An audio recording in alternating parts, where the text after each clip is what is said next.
just gotten off the bus and I'm at Abu Simbel right now, walking toward it. There's actually this lovely view of the water. Oh my gosh, I just come around the corner and saw it. It's huge.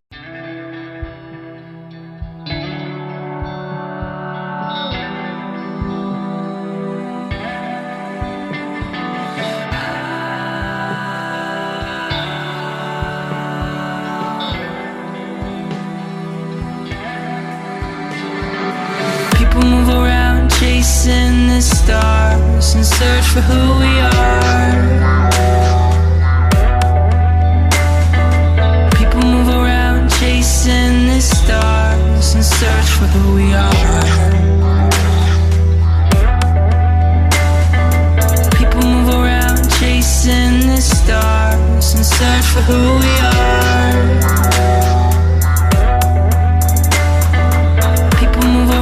Chasing the stars. I am like the only one in this temple right now. It's amazing. Just wandering through all of these stone doorways. It's a search for who we are.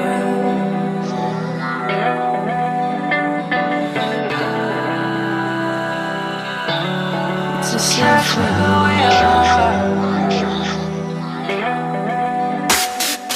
People move around chasing the stars and search for who we are. People move around chasing the stars and search for who we are. Your battles may be won. Okay, gotten back from Abu Simbel. That was a great trip. Had the long drive back in.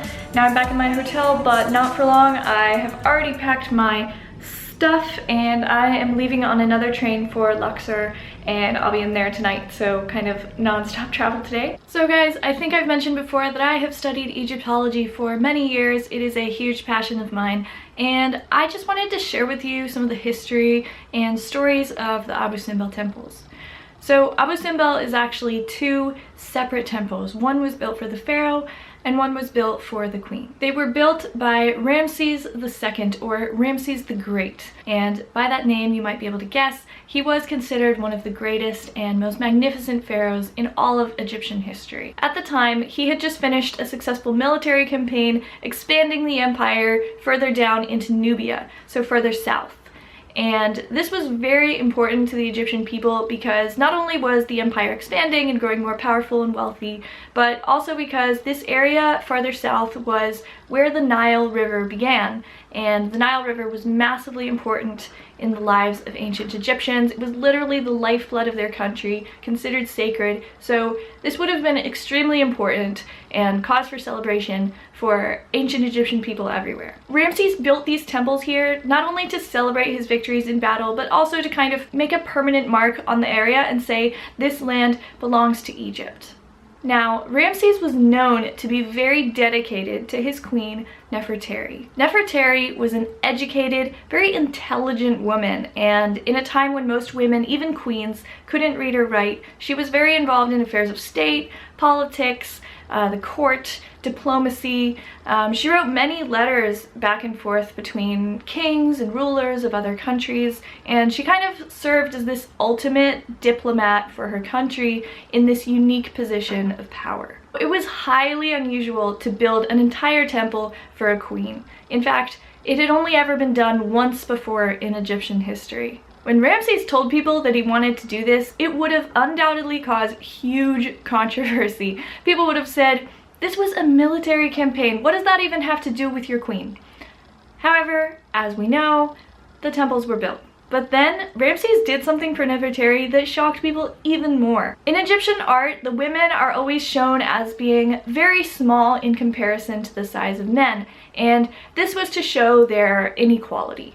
But Ramses ordered that Nefertari be shown beside him as the same size. This was one of the first times that this had ever been done, and especially for such a great pharaoh like Ramses to do this, it would have been considered highly scandalous and shocking. It was definitely a very daring way to tell people how much she meant to him and that he saw her as an equal. Well, the centuries went on, and eventually Abu Simbel was forgotten and almost entirely buried in sand.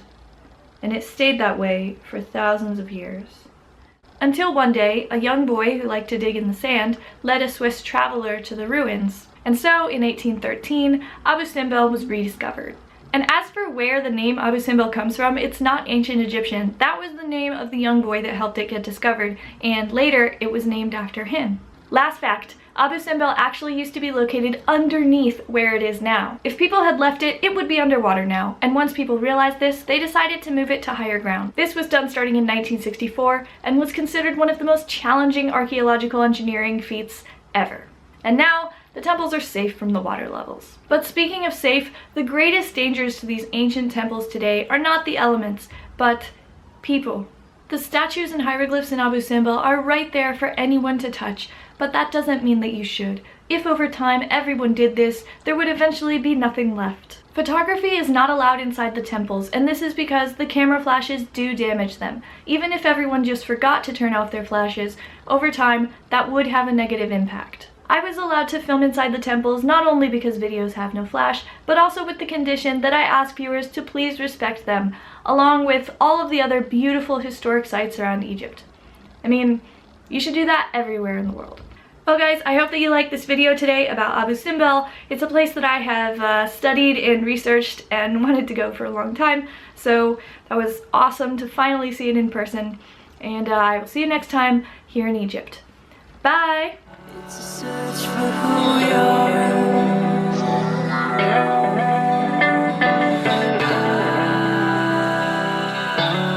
It's a search for who